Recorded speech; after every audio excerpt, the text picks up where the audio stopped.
প্রতিদিন প্রায় ১৭০০ জন মানুষের কাজের শিডিউল, ধরুন তাদের দৈনিক হাজিরা, মাসের শেষের একদম নিখুঁত বেতন, আর দৈনন্দিন অভাব অভিযোগ পরিচালনা করা, এই পুরো বিষয়টা একটু কল্পনা করার চেষ্টা করুন তো।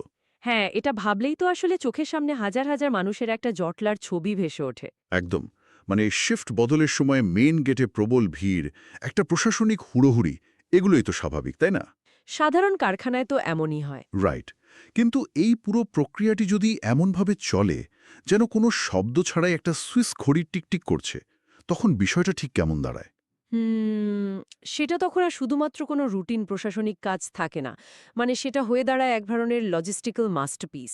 মাস্টারপিসই বটে। আর আজকের এই বিস্তারিত বিশ্লেষণে আমরা ঠিক এই মাস্টারপিসটাই ব্যবচ্ছেদ করব। আচ্ছা। ম্যানেজারের নেতৃত্বে কিভাবে এই বিশাল কর্মযজ্ঞটা পরিচালিত হয়, বিশেষ করে ২০২৬ সালের এই অত্যাধুনিক প্রেক্ষাপটে। হ্যাঁ, আর যারা আমাদের সাথে আছেন তারা হয়তো নিজেদের অফিসে ১০-১৫ জন মানুষের একটা টিমের শিডিউল মেলাতেই রীতিমতো হিমশিম খান। হাহা, একদম তাই। সেখানে চিন্তা করুন, সরাসরি কোম্পানির নিজস্ব কর্মী না, এমন ১৭০০ জন আউটসোর্সড কর্মীকে প্রতিদিন সামলানো হচ্ছে। ব্যাপারটা আসলেই বিশাল। আচ্ছা, বিষয়টা একটু ভেঙে দেখা যাক। এই যে ১৭০০ কর্মীর ব্যবস্থাপনা, এটাকে আমি একটা বিশাল অর্কেস্ট্রা পরিচালকের সাথে তুলনা করতে চাই। দারুণ একটা অ্যানালজি। কিন্তু টুইস্ট হলো, এই অর্কেস্ট্রার প্রত্যেক বাদক ভিন্ন ভিন্ন ব্যান্ডের, মানে আলাদা জায়গা থেকে আসা, অথচ তাদের দিয়ে সিম্ফনি বাজাতে হবে একদম নিখুঁত তালে। আমার প্রশ্ন হলো, যারা সরাসরি আপনার কোম্পানির কর্মীই না, এমন এতগুলো আউটসোর্সড কর্মীর হাজিরা থেকে শুরু করে গ্রিভেন্স হ্যান্ডলিং, এটা কিভাবে সম্ভব? এই ভিন্ন ভিন্ন ব্যান্ডের উপমাটা আপনি একেবারে নিখুঁত দিয়েছেন। কারণ এই ১৭০০ জন কর্মী কিন্তু কোনো একটা নির্দিষ্ট ভেন্ডর থেকে আসছেন না। আচ্ছা। হ্যাঁ, কারখানায় মোট ৬টি আলাদা আউটসোর্সড বা ভেন্ডর কোম্পানির মাধ্যমে কর্মীরা কাজ করছেন। ডেটাগুলো শুনলে অবাক হবেন। বলুন তো শুনি। যেমন ধরুন, সাবলাইম ফ্যাসিলিটিজ নামের একটা কোম্পানি থেকে আসছেন ৭৬৩ জন কর্মী। বাপরে, ৭৬৩ জন! হ্যাঁ, আবার মুন্সি এইচআর নামের আরেকটা প্রতিষ্ঠান থেকে আসছেন ৬৭৩ জন। এগুলো কিন্তু বিশাল সংখ্যা। হ্যাঁ, অবশ্যই। এর পাশাপাশি ধরুন, প্রাইম মেইনটেন্যান্সের অধীনে আছেন ১৪৫ জন, আর পিসিএস থেকে আসছেন ৩১ জন। মানে এরা সবাই আলাদা আলাদা কোম্পানির আন্ডারে? একদম। এমনকি একেবারে স্পেসিফিক কাজের জন্য, মানে ধরুন গার্বেজ ক্লিনিংয়ে মাত্র ২ জন কর্মী আছে, আর গার্ডেন বা বাগান পরিচর্যার সার্ভিসের জন্য আছেন ১২ জন। এই ব্রেকডাউনটা আসলেই চমকে দেওয়ার মতো। একদিকে ৭০০র বেশি মানুষের বিশাল বহর, অন্যদিকে মাত্র দুজনের একটা ছোট স্পেশালাইজ টিম। আর এই সবাইকে একই ছাতার নিচে পরিচালনা করতে হচ্ছে। রাইট। আর এখানেই কিন্তু আসল চ্যালেঞ্জটা। মানে কোম্পানির নিজস্ব কর্মীদের ক্ষেত্রে তো এইচআরের একটা সরাসরি নিয়ন্ত্রণ থাকে, কিন্তু এরা তো আউটসোর্সড। এদের ম্যানেজ করার মূল মন্ত্রটা আসলে কি? এই পুরো প্রক্রিয়াটার একেবারে কোর কনসেপ্ট হল এ to Z management. A to Z management মানে রিক্রুটমেন্ট থেকে শুরু করে একদম। একদম মাসের শেষে তাদের বেতন দেওয়া এবং দীর্ঘমেয়াদে গ্র্যাজুয়েটির মতো আর্থিক সুবিধাগুলো নিশ্চিত করা পর্যন্ত সবকিছু। আচ্ছা, বুঝতে পারছি। একজন ফ্যাক্টরি অ্যাডমিনিস্ট্রেশনের ডেপুটি ম্যানেজারকে প্রতিনিয়ত চোখ কান খোলা রাখতে হয় এটা দেখার জন্য যে ভেন্ডর কোম্পানিগুলো তাদের কর্মীদের ঠিকমতো পাওনা বুঝিয়ে দিচ্ছে কিনা। তার মানে বিষয়টা শুধু কারখানার ফ্লোর থেকে কাজ আদায় করে নেওয়ার মধ্যে সীমাবদ্ধ নেই। না, না, মোটেও না। এখানে শুধু কাজ আদায় না, শ্রমিকদের অধিকার নিশ্চিত করাটাও সমান গুরুত্বপূর্ণ। আপনি বলতে চাইছেন কারখানার ভেতরের কাজ নিশ্চিত করার পাশাপাশি এই ভেন্ডর কোম্পানিগুলোর ওপরও এক ধরনের পুলিশিং বা নজরদারি করতে হয়? অনেকটা সেরকমই, তবে নেতিবাচক অর্থে না। এটা আসলে একটা কমপ্লায়েন্সের জায়গা। আমরা তো প্রায়ই দেখি যে আউটসোর্সড কর্মীদের ক্ষেত্রে তৃতীয় পক্ষের কোম্পানি বা ঠিকাদাররা শ্রমিকদের মূল কোম্পানির নানা সুযোগ সুবিধা থেকে বঞ্চিত করে। হ্যাঁ, এটা তো আমাদের দেশে খুব কমন একটা সমস্যা। ঠিক, কিন্তু বেক্সিমকো ফার্মার মতো প্রতিষ্ঠানে একটা নিবিড় মনিটরিং সিস্টেম দাঁড় করানো হয়েছে। এখানে লক্ষ্যটাই হল শ্রমিকের অধিকার শতভাগ নিশ্চিত করা, যাতে মাঝখান থেকে কোনো ভেন্ডার তাদের কোনোভাবেই ঠকাতে না পারে। দারুণ একটা ব্যাপার। যারা শুনছেন, যারা হয়তো সাপ্লাই চেইন বা এইচআরে কাজ করেন, তারা নিশ্চয়ই বুঝতে পারছেন ম্যানুয়ালি এই কাজটা করা কতটা অসম্ভব। ওহ, ম্যানুয়ালি তো এটা ভাবাই যায় না। ধরুন খাতা কলমে ১৭০০ মানুষের হাজিরা মেলাতে গেলেই তো মাসের অর্ধেক সময় শেষ হয়ে যাবে।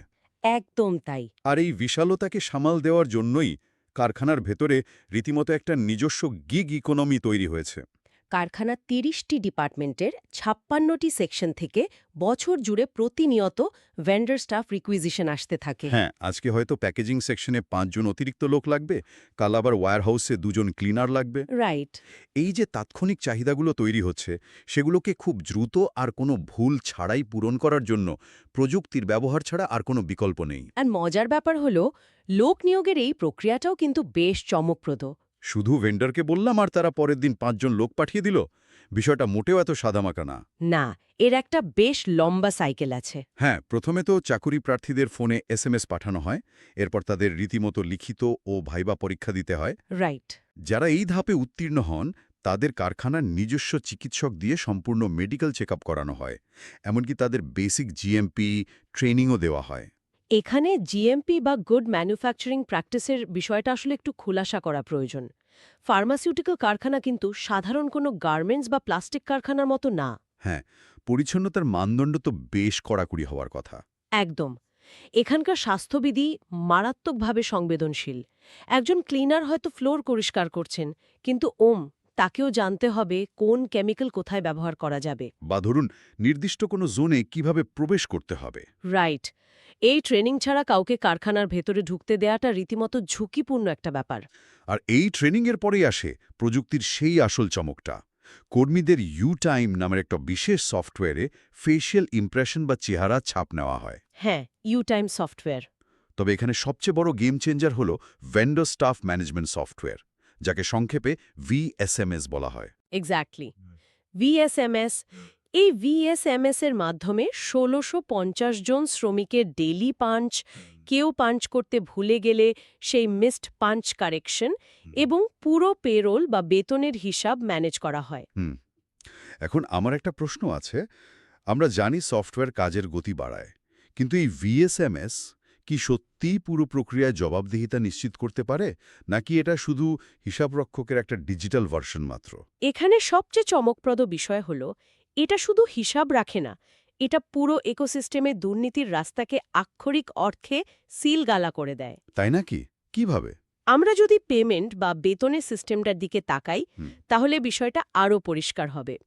একটা সময় ছিল যখন সুপারভাইজাররা বা ঠিকাদাররা ক্যাশ টাকা হাতে নিয়ে কর্মীদের বেতন দিতেন। হ্যাঁ, আর তখন তো একটা বড় অংশ কেটে নেওয়ার বা আত্মসাৎ করার সুযোগ থাকত।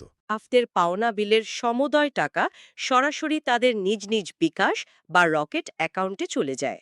ওয়াও! তার মানে কোনো ক্যাশ হ্যান্ডলিং নেই, সরাসরি শ্রমিকের মোবাইলে টাকা ঢুকে যাচ্ছে।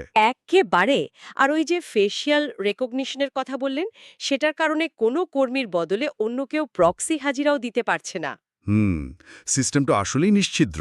আবার সরাসরি মোবাইল ফাইন্যান্সিয়াল সার্ভিসে পেমেন্ট যাওয়ার কারণে মাঝখানের কোনো তৃতীয় পক্ষের মিডলম্যান শ্রমিকের ঘামের টাকার ১ পয়সাও গায়েব করতে পারছে না। দারুণ। এটা কর্পোরেট সুশাসন বা গভর্নেন্সের একটা অসাধারণ দৃষ্টান্ত। অ্যাডমিনিস্ট্রেশন এখন আর আগের মতো খাতা মেলাতে ব্যস্ত থাকে না। তারা এখন শুধুমাত্র ড্যাশবোর্ডে চোখ রেখে পুরো অপারেশনটা মনিটর করে।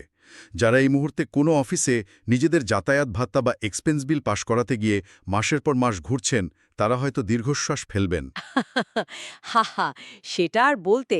মানে ১৭০০ মানুষের আউটসোর্সড পেরোল যদি এতটা নিখুঁতভাবে সরাসরি মোবাইলে পাঠানো সম্ভব হয়, তবে অন্যান্য জায়গায় কেন নয়? অবশ্যই সম্ভব। তবে আমরা এতক্ষণ সফটওয়্যার নিয়ে অনেক কথা বললাম। সফটওয়্যার হয়তো মানুষের হিসাব রাখে, পেমেন্ট নিশ্চিত করে, কিন্তু কারখানার ভেতরের আসল পরিচ্ছন্নতা, সৌন্দর্য, কোনো মেশিন নষ্ট হলে সেটা মেরামত করা, এগুলো তো আর VSMS নিজে এসে করে দিয়ে যাবে না। এর জন্য তো মাঠ পর্যায়ে নিবিড় তদারকি লাগবেই। আপনি খুব প্রাসঙ্গিক একটা পয়েন্ট তুলেছেন। ডিজিটাল দুনিয়া যতই উন্নত হোক না কেন, মাঠ পর্যায়ের বা ফিল্ড লেভেলের অপারেশন ম্যানেজমেন্ট ছাড়া একটা ফ্যাক্টরি একদিনও চলতে পারবে না। স্পেশালি ক্লিনিং বা পরিষ্কারতার মতো কাজে। রাইট। প্রাইম PCS এবং গার্বেজ ক্লিনিংয়ের কর্মীদের কিভাবে পরিচালনা করা হচ্ছে তার ফ্লোচার্ট দেখলে বোঝা যায় এখানে সুপারভিশন কতটা ডিটেইলড। হ্যাঁ, ওই ক্লিনিং স্টাফসদের ম্যানেজমেন্টের দিকটায় আসি। আমরা জানি ৫ জন সুপারভাইজার প্রতিদিন শিডিউল অনুযায়ী কারখানার বিভিন্ন এরিয়া পরিদর্শন করেন। হ্যাঁ। কিন্তু তাদের কাজটা শুধু ফ্লোরে ধুলো আছে কিনা বা বাথরুম পরিষ্কার কিনা সেটা দেখার মধ্যে সীমাবদ্ধ নেই।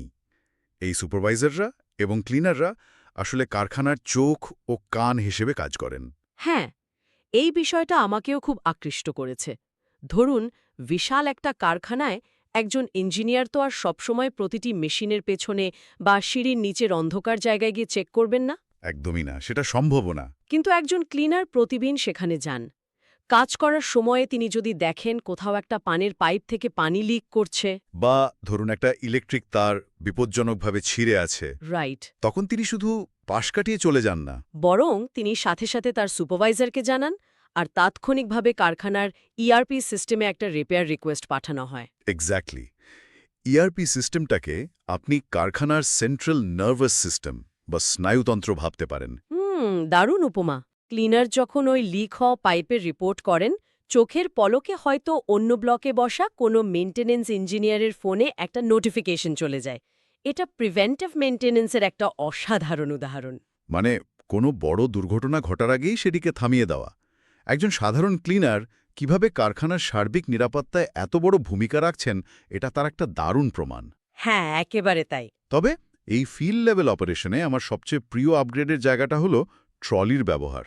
ও হ্যাঁ, স্ক্র্যাপ ট্রলি। আগে ক্লিনাররা হাতে ঠেলা বিশাল সব ট্রলি ব্যবহার করে কারখানার যাবতীয় স্ক্র্যাপ আইটেম বা বর্জ্য স্ক্র্যাপ ইয়ার্ডে পরিবহন করতেন। কিন্তু এখন সেখানে ব্যাটারি চালিত 5টি স্ক্র্যাপ ট্রলির প্রবর্তন করা হয়েছে। বাইরে থেকে শুনতে হয়টা এটা খুব ছোট একটা পরিবর্তন মনে হতে পারে।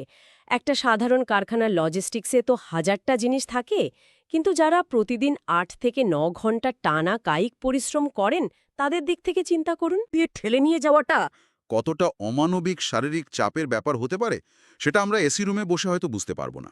একদম না। এই ব্যাটারি চালিত ট্রলি তাদের শারীরিক ক্লান্তি অনেকটাই কমিয়ে দিয়েছে। হ্যাঁ, আর এটা সরাসরি শ্রমিকের কর্মপরিবেশ বা ওয়ার্কপ্লেস এরগোনমিক্স উন্নত করার একটা দারুণ পদক্ষেপ। তবে এই লজিস্টিক্সের আলাপে আমার একটা বড় খটকা আছে। আমি এই জায়গায় আপনাকে একটু পুশব্যাক করব। আচ্ছা, অবশ্যই বলুন। আমরা এতক্ষণ ধরে টেকনোলজির দারুণ সব গুণগান গাইলাম, ভিএসএমএস, ইআরপি, ডিজিটাল পেমেন্ট সবকিছুই ডিজিটালাইজড। হ্যাঁ, কিন্তু ক্লিনিং ম্যাটেরিয়ালসের ইনভেন্টরি বা মজুদের হিসাব রাখার ক্ষেত্রে দেখা যাচ্ছে ম্যানুয়াল বা হাতে লেখা খাতা এবং ডিজিটাল এই দুই ধরনের রেজিস্টারই সবসময় আপডেট রাখা হচ্ছে। এটা ঠিক। এখন আপনিই বলুন, 2026 সালে এসে একই জিনিসের হিসাব খাতায় লিখে আবার কম্পিউটারে এন্ট্রি দেওয়াটা কি ডাবল ওয়ার্ক বা সময়ের অপচয় না? হ্যাঁ, ভিএসএমএস যেখানে আছে সেখানে খাতা কলমের তো কোনো দরকারই দেখি না আমি। এটা তো সুপারভাইজারদের জন্য অযথা কাজের বোঝা বাড়ানো। আপনার এই সন্দেহটা অত্যন্ত যৌক্তিক। প্রথম দেখায় যে কারোরই মনে হবে এটা একটা বিউরোক্র্যাটিক রেডকেপ বা অহেতুক ডাবল ওয়াক। কিন্তু আমরা যদি বৃহত্তর প্রেক্ষাপট বা সাপ্লাই চেইন ম্যানেজমেন্টের গভীরে যাই, আচ্ছা, সেখানে আমরা একটা টার্ম পাই যাকে বলা হয় রিডান্ডেন্সি বা ডাবল চেক সিস্টেম। বিষয়টা একটু বুঝিয়ে বলবেন? অবশ্যই। ফার্মাসিউটিক্যাল কারখানার মতো জায়গায় পরিষ্কারতা বা হাইজিন মেনটেন করাটা অপশনাল কিছু না, এটা ম্যান্ডেটরি বা বাধ্যতামূলক। রাইট। কোনো কারণে যদি আপনার ডিজিটাল সিস্টেম ডাউন থাকে, সার্ভারে কোনো সমস্যা হয়, অথবা ধরুন ডেটা এন্ট্রিতে কোনো অপারেটর ভুল করে 100 বোতল ক্লিনারের জায়গায় 10 বোতল লিখে ফেলে, তখন কি হবে? ওহো, বুঝতে পারছি। পুরো কারখানার পরিষ্কার পরিচ্ছন্নতা তো ওই একটা ভুলের কারণে থমকে যেতে পারে না। তার মানে আপনি বলছেন এই ম্যানুয়াল খাতাটা আসলে একটা ব্যাকআপ? শুধু ব্যাকআপ না, এটা একটা সেফটি নেট বা সুরক্ষা জাল বলতে পারেন। মাসিক খরচ আর মজুদের ওপর ভিত্তি করে পরের মাসের ক্লিনিং মেটেরিয়ালসের রিকুইজিশন তৈরি করা হয়। আচ্ছা। এই দ্বৈত হিসাব বা রিডান্ডেন্সি থাকার ফলে পরের মাসের প্রেডিকশন বা চাহিদার পূর্বাভাস করতে কোনো ভুল হয় না। মানে যদি ডিজিটাল আর ম্যানুয়াল ডেটা না মেলে, তবে সাথে সাথে ইনভেস্টিগেট করা যায় কোথায় গলতটা হলো। এক্স্যাক্টলি। সেন্সিটিভ সাপ্লাই চেইনে এইটুকু ডাবল চেক সময়ের অপচয় না, বরং এটা রিস্ক ম্যানেজমেন্টের অংশ। দারুণ। এবার বুঝতে পারছি, মানে কোনোভাবেই ডেটা হারিয়ে যাওয়া বা ভুল হিসাবের কারণে কারখানার অপারেশন যাতে বাধাগ্রস্ত না হয় সেই ইন্স্যুরেন্সটাই এখানে নেওয়া হচ্ছে। একদম তাই। লজিস্টিক্সের এই নিখুঁত দুনিয়া থেকে এবার আমি একটু ভিন্ন প্রসঙ্গে যেতে চাই। কারখানার সৌন্দর্যের একটা বড় অংশ হচ্ছে গার্ডেনিং বা বাগান করা। Green factory concept. রাইট। কারখানাকে গ্রিন ফ্যাক্টরি হিসেবে গড়ে তোলার লক্ষ্যে 12 জন গার্ডেনিং স্টাফ কাজ করছেন। তারা শুধু এক্সিস্টিং বাগানের যত্নই নিচ্ছেন না, বরং সুপারভাইজারের নির্দেশে মৌসুমি ফুলের নতুন বাগানও তৈরি করছেন। পরিবেশ বান্ধব কর্মক্ষেত্র বা গ্রিন ফ্যাক্টরি কনসেপ্ট এখন শুধু একটা বাজওয়ার্ড না, এটা গ্লোবাল স্ট্যান্ডার্ড। অবশ্যই। কারখানার যান্ত্রিক ইট পাথরের পরিবেশের মধ্যে এই মৌসুমি ফুলের বাগান বা সবুজ প্রকৃতি আসলে কর্মীদের জন্য একটা ব্রিদিং স্পেস বা শ্বাস নেওয়ার জায়গা তৈরি করে। হ্যাঁ, চোখটা জুড়িয়ে যায়। এর একটা বড় মনস্তাত্ত্বিক প্রভাব আছে কাজের উপর। আর কর্মীদের মনস্তত্ত্ব বা মানসিক সন্তুষ্টির কথা যখন উঠলই, তখন আমার মনে হয় এই আলোচনার সবচেয়ে চমকপ্রদ এবং মানবিক দিকটিতে আমাদের ফোকাস করা উচিত। অ্যানুয়াল ইনডোর গেমসের কথা বলছেন তো? হ্যাঁ, কর্মীদের পাওনা বেতন আর কাজের পরিবেশ নিশ্চিত করার পাশাপাশি একটা কোম্পানি কিভাবে তাদের মনোবল চাঙ্গা রাখে। বেক্সিমকো ফার্মায় প্রতি বছর ৫৫০ জন অংশগ্রহণকারী নিয়ে একটা বিশাল বার্ষিক ইনডোর গেমস অনুষ্ঠিত হয়। সংখ্যাটা খেয়াল করেছেন, ৫৫০ জন। বাপরে! অনেক বড় বড় কর্পোরেট অফিসে মোট কর্মীই থাকে না এতজন, আর এখানে ৫৫০ জন শুধু একটা টুর্নামেন্টে অংশগ্রহণ করছে। আমি তো বলবো এটা রীতিমতো একটা মিনি অলিম্পিক। ছেলে এবং মেয়েদের জন্য আলাদাভাবে মোট ৯টি ইভেন্ট থাকে: ক্যারাম, দাবা, টেবিল টেনিস, ব্যাডমিন্টন এবং ডিপার্টমেন্ট ওয়াইজ ভলিবল। দারুণ ব্যাপার। এখন যারা শুনছেন তারা একবার ভাবুন তো, নিজেদের পরিবারে একটা বিয়ের অনুষ্ঠান বা পিকনিক আয়োজন করতে গেলেই আমাদের রাতের ঘুম হারাম হয়ে যায়।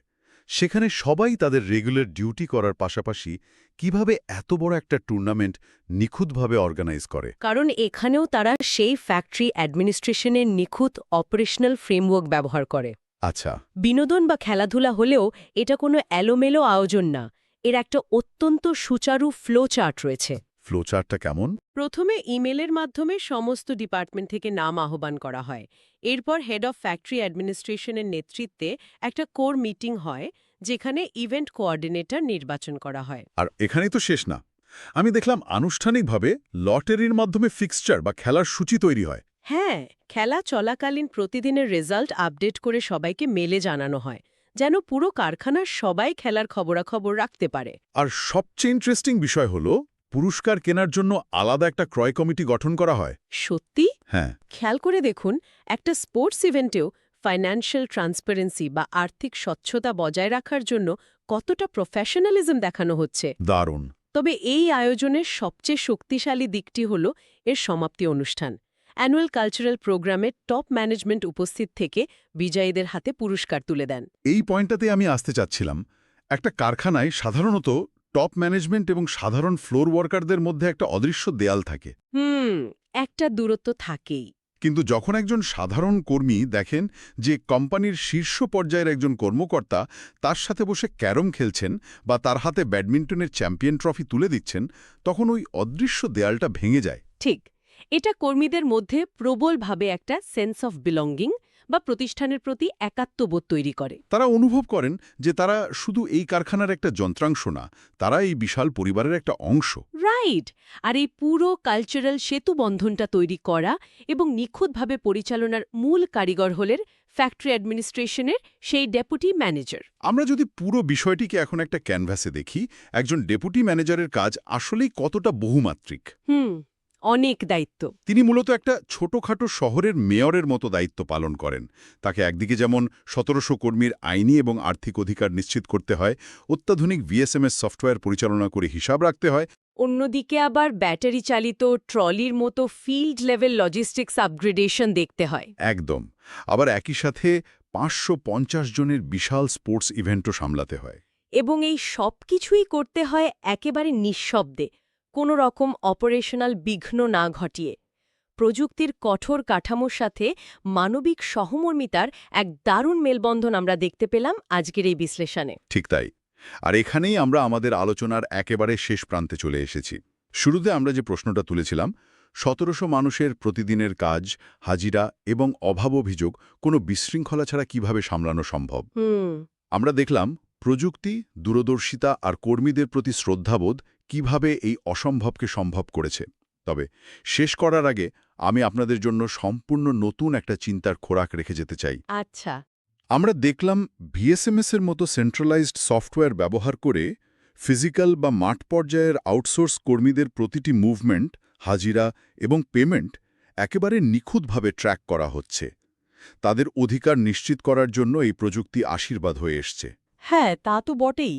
কিন্তু যদি একটা কারখানায় VSMS-এর মতো সফটওয়্যার দিয়ে হাজার হাজার আউটসোর্স কর্মীর পাওনা এতটা স্বচ্ছভাবে দেওয়া যায়, তাহলে কি গোটা বিশ্বের সাপ্লাই চেনে যে আউটসোর্স শ্রমিকদের বঞ্চনা আর শোষণ হয়, সেটা এই ধরনের সেন্ট্রালাইজড প্রযুক্তি ব্যবহার করে চিরতরে বন্ধ করা সম্ভব? প্রযুক্তির এই পজিটিভ ব্যবহার কি সারা বিশ্বে একটা বিপ্লব আনতে পারে? বিষয়টা নিয়ে কিন্তু গভীরভাবে ভাবার অবকাশ রয়েছে।